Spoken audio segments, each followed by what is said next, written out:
Vous avez une douleur au genou, vous avez eu une douleur au genou. Je pense qu'il est indispensable de retrouver la stabilité de vos genoux ou de votre genou par des exercices relativement simples et je vous montre ces exercices de stabilité du genou dans quelques secondes.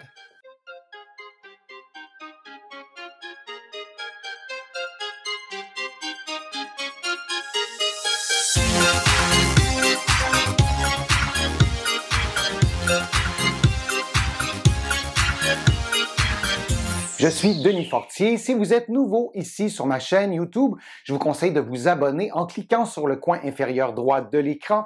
Je vous invite aussi à vous abonner gratuitement à mon infolettre en visitant mon site web, le www.denisfortier.ca. Maintenant, le genou, il s'agit d'une des articulations la plus volumineuse de votre corps. Il y a de gros muscles qui la font bouger et l'alignement de votre genou est absolument fondamental pour rééduquer votre genou après une blessure, pour prévenir des blessures et dans un contexte de douleur non identifiée, je le dis comme ça, lorsqu'on ne comprend pas, on ne connaît pas la cause d'une douleur au genou malgré plusieurs consultations médicales, par exemple, il est, je pense, indispensable de s'assurer d'avoir une bonne stabilité de vos genoux ou de votre genou et je vous montre des exercices tout simples à faire. Je vous invite vraiment à consulter un professionnel de la réadaptation pour comprendre la source du problème, la source du mal, mais si ça a déjà été fait, peut-être que les exercices que je vous présente aujourd'hui vont vous aider. Le premier exercice est un exercice d'abord de prise de conscience. Vous allez vous placer devant un miroir et vous allez faire donc debout et vous allez faire une flexion de vos genoux. Alors c'est vraiment très simple, vous allez tout simplement faire ça et vous allez vous relever. Et vous allez reproduire la même chose, cette fois en étant attentif au mouvement du genou. Il y a plusieurs choses que votre genou pourrait faire. Aujourd'hui, je vous parle d'une des composantes de la stabilité. C'est un mouvement du genou, là je vais vraiment exagérer, vers l'intérieur ou vers l'extérieur, mais dans ce plan-là de l'espace. On ne veut pas, lorsqu'on fait une flexion, et je pourrais aller vraiment beaucoup plus bas, vous pourrez le faire durant l'exercice, et vos talons peuvent lever aussi, il y a pas de souci. Je vais vous le montrer aujourd'hui dans une amplitude réduite, ça sera plus simple peut-être à vous expliquer. Et donc, vous faites une flexion du genou et vous vérifiez, je vais prendre mon genou droit, si votre genou, durant la flexion, va vers l'intérieur ou va vers l'extérieur. Normalement, lorsqu'on fait une flexion, on devrait préserver, ou c'est-à-dire que l'alignement devrait se préserver par lui-même et on devrait garder le même alignement, c'est-à-dire que la cheville, le genou et la hanche tracent une ligne relativement droite. Il y a des personnes qui ont des genoux, je vais exagérer, un peu plus tournés vers l'intérieur, des genoux valgum, et il y a aussi des personnes qui ont des genoux, c'est l'inverse, des genoux plutôt valgum, et les genoux sont éloignés l'un de l'autre, c'est peut-être votre cas.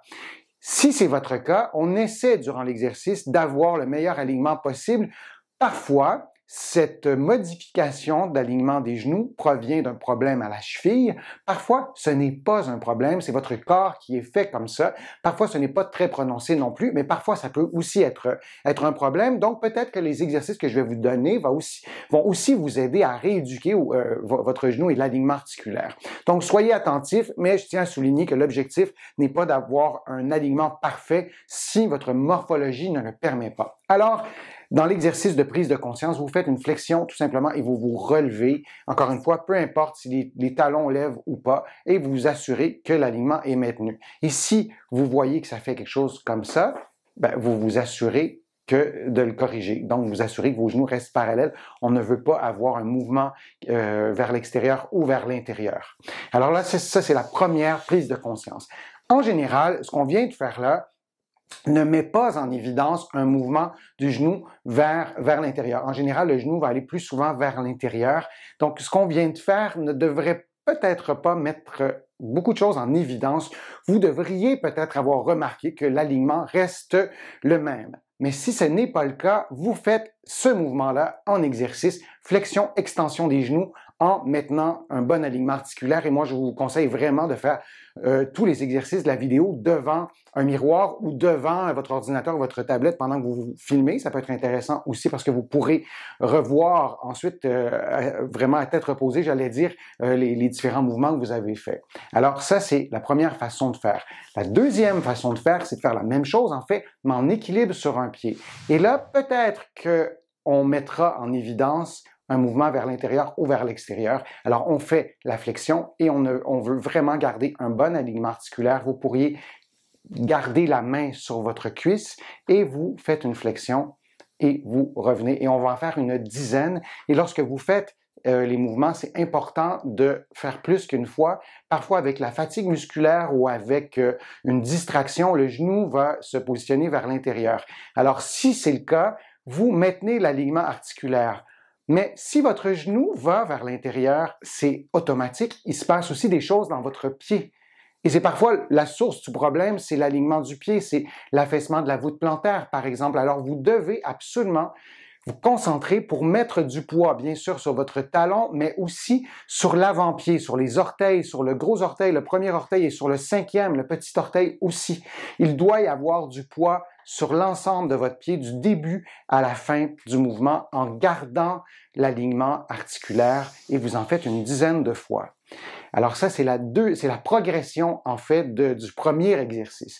Et souvent, comme je vous le disais, lorsqu'on est sur les deux pieds, on ne verra pas en principe, le genou, pas très souvent en fait, le genou aller vers l'intérieur ou vers l'extérieur. Et lorsqu'on augmente le niveau de difficulté, on va mettre en évidence certains problèmes. La façon vraiment de le mettre en évidence, c'est lorsqu'on saute sur un pied et lorsqu'on atterrit, on va parfois vraiment voir le genou aller vers l'intérieur. C'est une progression qui vient beaucoup plus loin que les deux premières progressions que je viens de vous montrer, mais c'est là vraiment que ça devient problématique.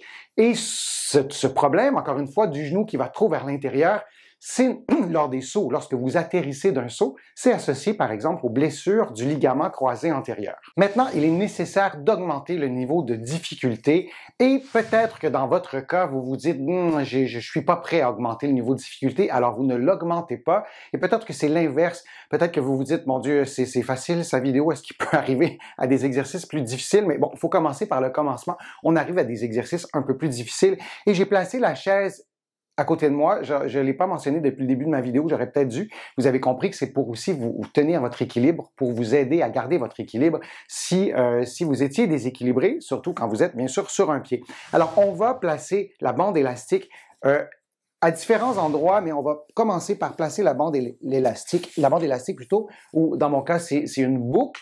Il y a plusieurs types de bandes élastiques. Moi, j'ai pris une boucle parce que ça offre un degré de résistance beaucoup plus élevé que d'autres types d'élastiques. Et on va reprendre le même exercice qu'on a fait tout à l'heure. Et là, non seulement on ne veut pas avoir les genoux qui vont vers l'intérieur ou vers l'extérieur, on veut garder l'alignement articulaire et pour le garder, vous devez maintenir une tension. Et ça peut être intéressant parce que si votre genou ou vos genoux vont vers l'intérieur, peut-être que votre cerveau l'a complètement intégré et votre cerveau a normalisé cette façon de bouger ou cette façon de maintenir l'alignement articulaire et d'avoir la bande élastique. Ça rappelle à votre cerveau que, oups, les genoux sont trop près. Alors, vous devez maintenir la tension et encore une fois, ce type d'élastique, ces boucles, je vais vous mettre le lien dans la description de la vidéo. Ce type de boucle offre une résistance plus grande et je trouve que pour un exercice comme celui-là, c'est vraiment préférable. Donc, c'est la même chose. Vous allez faire une flexion des genoux et vous ne voulez pas avoir quelque chose comme ça. Donc, vous devez garder l'alignement. Et là, non seulement vous gardez l'alignement, vous vous assurez de placer du poids sur l'ensemble des pieds ou l'ensemble du pied qui est problématique. Il est fort possible que la mise en charge sur vos pieds, vos talons, vos orteils soit différente entre le côté gauche et le côté droit. Alors, le fait de le faire sur deux pieds, ça peut vraiment vous aider à faire une meilleure prise de conscience et vous faites environ une dizaine de fois et vous vous assurez que vous poussez constamment dans l'élastique. Évidemment, sur la vidéo, ça ne se voit pas. Mon effort musculaire ne se voit pas, mais il est présent. Et l'objectif, ce n'est pas un concours de force. Ce n'est pas évidemment de développer la masse musculaire de ces muscles-là. C'est de les réveiller, de les stimuler. Alors, vous en faites environ une dizaine de fois. Ensuite, vous pourriez faire l'exercice sur une jambe. Alors, c'est exactement la même chose, c'est plus difficile. Et lorsque vous levez une jambe, ce que je n'ai pas précisé à la première déclinaison, lorsque vous le faites sur un pied, c'est absolument indispensable d'avoir votre bassin qui reste aligné. J'ai mis mes mains pour que vous voyez mieux. Si je transfère mon poids sur cette jambe-là, je pourrais, par exemple, là j'exagère vraiment beaucoup, mais avoir une inclinaison du bassin. On veut que le bassin reste symétrique. Ça, c'est bien important. Et je fais le même mouvement et c'est la même chose. On veut avoir la jambe d'appui qui reste bien alignée. Vous pourriez augmenter la tension avec l'autre jambe et donc éloigner la jambe et faire le même exercice. Et là, l'effort musculaire relié à l'exercice se fait entre autres avec ma jambe d'appui, mais aussi ma jambe qui n'est pas en appui. Et comme mon pied, en l'occurrence mon pied gauche, ne touche pas par terre, la stimulation des muscles stabilisateurs est intéressante et est complémentaire aussi aux exercices précédents. Vous pourriez aussi augmenter encore le niveau de difficulté en faisant l'exercice sur une surface instable. Il y en a vraiment plusieurs sortes de petits coussins comme ça. Alors, l'idée, c'est de mettre votre pied. Vous pourriez le faire sur les deux pieds, je vais le faire sur un pied. Vous pourriez tenir votre équilibre, vous pourriez ne pas tenir votre équilibre. C'est vraiment plus difficile. Vous maintenez la tension dans l'élastique et vous faites une flexion.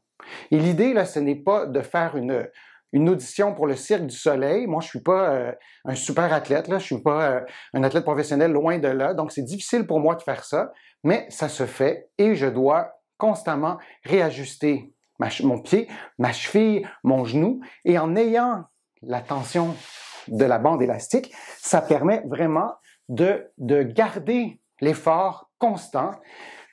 Bande élastique, coussin de stabilisation, il y a plusieurs façons de nommer ça. Point d'appui. Le point d'appui, vous vous rappelez que vous ne tenez pas la chaise ou peu importe le meuble ou l'objet comme ça. Vous essayez de placer le dos de la main, c'est un peu plus efficace. Et voilà, vous avez la recette gagnante pour travailler votre stabilité. Je vais vous préparer d'autres vidéos sur la stabilité du genou, notamment durant les sauts, parce que lorsque vous sautez, vous devez garder un bon alignement articulaire. Alors, dans un contexte sportif, si vous faites de la course à pied, si vous faites du ski, peu importe, vous devez, lorsque vous atterrissez, votre jambe d'appui devrait automatiquement préserver son alignement articulaire et les exercices que je vous ai proposés aujourd'hui vont vous aider à corriger et à parvenir en fait à garder l'alignement articulaire, notamment lorsque vous atterrissez après un saut et on en reparlera dans une autre vidéo. J'espère que ma vidéo vous a plu, que les conseils étaient clairs, précis. Si c'est le cas, je vous invite à cliquer j'aime, à la partager sur vos réseaux sociaux, à la commenter. Vous le savez, ça m'aide à avoir plus de visibilité, à vous produire de plus en plus de nouveaux contenus. Vous allez aussi trouver beaucoup d'informations sur mon site web, le www.denisfortier.ca. Vous allez aussi trouver d'autres informations dans mes livres qui sont disponibles partout au Canada, en librairie et sur le web. Mes livres sont aussi disponibles un peu partout à travers le monde, notamment en France, là aussi en librairie et sur le web. Je suis Denis Fortier. Je vous remercie beaucoup. À bientôt.